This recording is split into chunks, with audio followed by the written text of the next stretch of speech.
काली रात का रहस्य। गहरी काली रात थी। बारिश की बूंदें टीन की छत पर टकराकर डरावनी ध्वनि उत्पन्न कर रही थीं। गांव के बाहर स्थित पुरानी हवेली में अचानक एक हलचल हुई।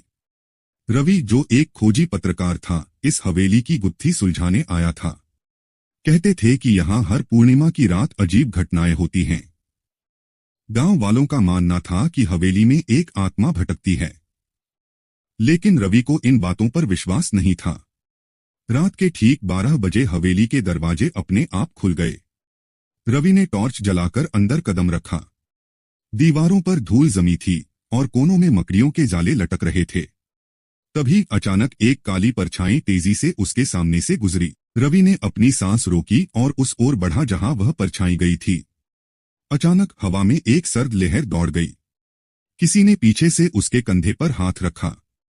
रवि ने झटके से मुड़कर देखा, लेकिन वहां कोई नहीं था। उसकी टॉर्च की रोशनी एक पुराने लकड़ी के दरवाजे पर पड़ी, जिस पर खून से कुछ लिखा था, यहां से चले जाओ वरना अगला नंबर तुम्हारा है। रवि का कलेजा मुंह को आ गया। वह जानते हुए भी कि यह किसी साजिश का हिस्सा हो सकता है, उसने दरवाजा खोला। अंदर एक अंधेरी सुरंग थी, जो हवेली के नीचे कहीं जाती थी। रवि ने हिम्मत जुटाई और धीरे धीरे सुरंग में उतरने लगा।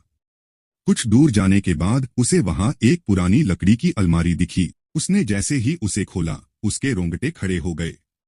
अंदर कई पुरानी तस्वीरें रखी थीं, गांव के उन लोगों की जो अचानक गायब हो गए थे। लेकिन सबसे ऊपर एक तस्वीर थी, जिस पर लिखा था अगला शिकार, और उसमें रवि की तस्वीर थी। वह घबराकर पीछे हटा, लेकिन तभी एक जोरदार आवाज आई। दरवाजा अपने आप बंद हो गया और चारों ओर अंधेरा छा गया। क्या रवि इस रहस्य से बाहर निकल पाएगा, या फिर वह भी उन गायब हुए लोगों की सूची में जुड़ जाएगा? इस रहस्य से पर्दा उठेगा अगले भाग में।